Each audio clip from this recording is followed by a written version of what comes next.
Tony, why can't God just forgive sins? Why is it out of his limits? The God of the Bible is not just the God of mercy, but the God of the Bible is also a God of justice. And this is something, the Quran, I think, mentions Allah's holiness. He's Al-Quds, the Holy One. He's only mentioned twice. The holiness of God, if you do a search on holiness or holy in the Bible, it's all over the place. God's holiness is such that the righteous demands of his law must be met. And so he cannot just wink at sin and let it go. What I see in the sacrifice of Jesus is both the mercy of God and the justice of God. Islam has never been able to reconcile the justice of God with his mercy. Christianity says that at the cross, both mercy and justice meet. God displays his love towards sinners, and Christ pays the penalty for our sins. And so the concept of sin is also something that is extremely serious in the Bible. In Islam, Adam slipped up, he made a mistake, man is forgetful, Allah forgives, and Adam moves on.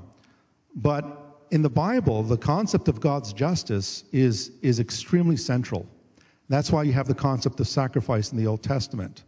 That's why you have the concept of God's justice through the sacrifice of Jesus in the New Testament. So this concept of sacrifice, while it is alien to Islam, is extremely central to Judaism and Christianity. Our Jewish friends last night started celebrating the Passover. And what was the Passover celebration all about? Incidentally, the Quran says nothing about these Jewish feasts at all. The Passover was the great act of deliverance when God redeemed the people of Israel out of slavery and bondage from Egypt.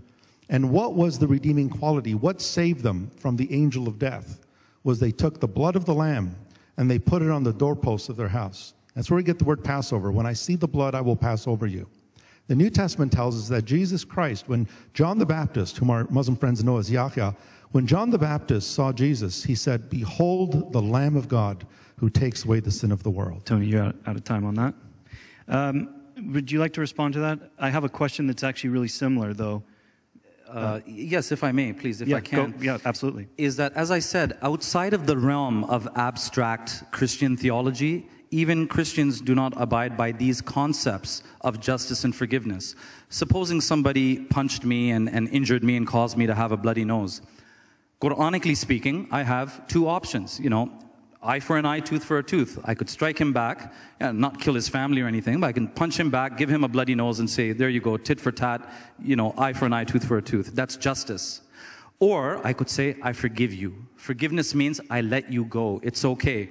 You know, what's a punch between two friends and forget about it. What I cannot do, what is not logical, is that I punch him back, give him a bloody nose, and say, now I forgive you. No, that's not forgiveness, because I got my blood, I got my revenge, I got my vengeance, I took out my anger, right?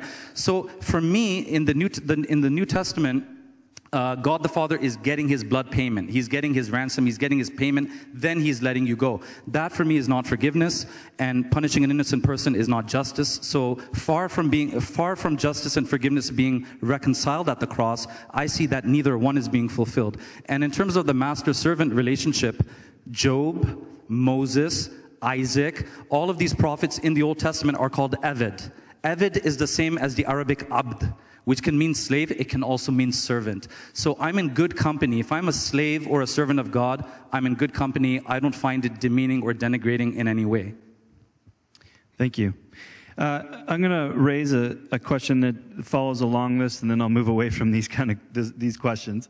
But again, Tony, you can feel free to respond to this if you like. This was specifically sent in for Sadat.